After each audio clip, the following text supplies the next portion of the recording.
สัตว์กัดเนาะส่วนหลายแผลงูตอดบ่พาให้ตายแต่คนย่านหลายซึ่งความย่านนั้นส่งเสริมให้เกิดการซอกต้องเฮ็ดให้คนเรามีความมั่นใจเป็นสิ่งที่สำคัญถ้าหากงูถูกฆ่าตายต้องเอางูนั้นไว้เพื่อกลัวแต่งูว่าเป็นงูที่มีพิษหรือบ่งูที่เป็นพิษอยู่บ้านเฮาฮู้จักกันหลายแม่นพวกงูเห่างูจงอางเป็นต้นอาการแสดงออกงูบ่มีพิษบ่มีอาการเจ็บหลายไข้น้อยหนึ่งส่วนหลายมีห้อยเขี้ยว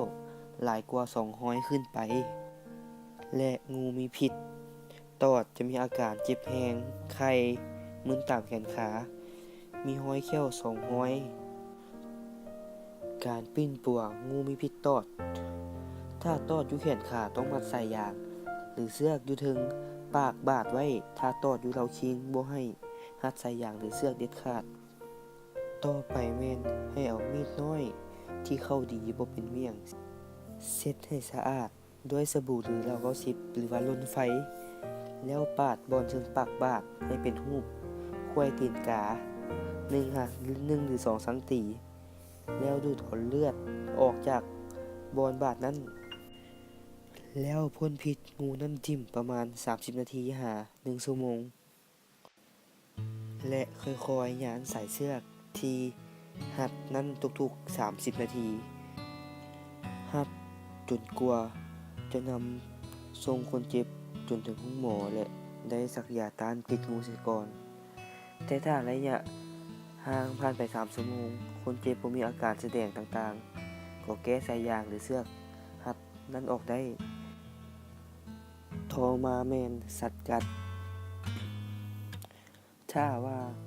แม่นหมาหรือแมวธรรมดาก็ให้การปิ้นปัวหรือกับบาดแผลธรรมดาล้างด้วยแฟบหรือสบู่ให้สะอาดแล้วทายาเบตาดินให้และซักยากันบาดทายักให้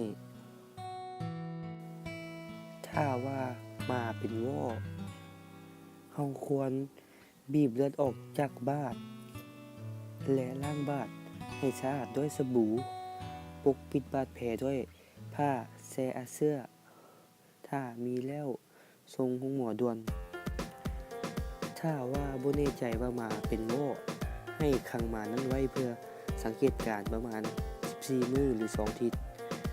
เวลาขังหมาให้เลี้ยงเกลือมันตามธรรมดาถ้าว่าหมานั้นเป็นบ่แท้มันก็จะตายภายใน14มื้อทุกๆเทื่อและคนที่ถูกหมากัดนั้นก็ต้องได้ซักยาต้านพยาธิว่อให้ครบ5เข็มและถ้าว่าหมานั้นเมื่อครบ14มื้อแล้วหมานั้นบ่ตาย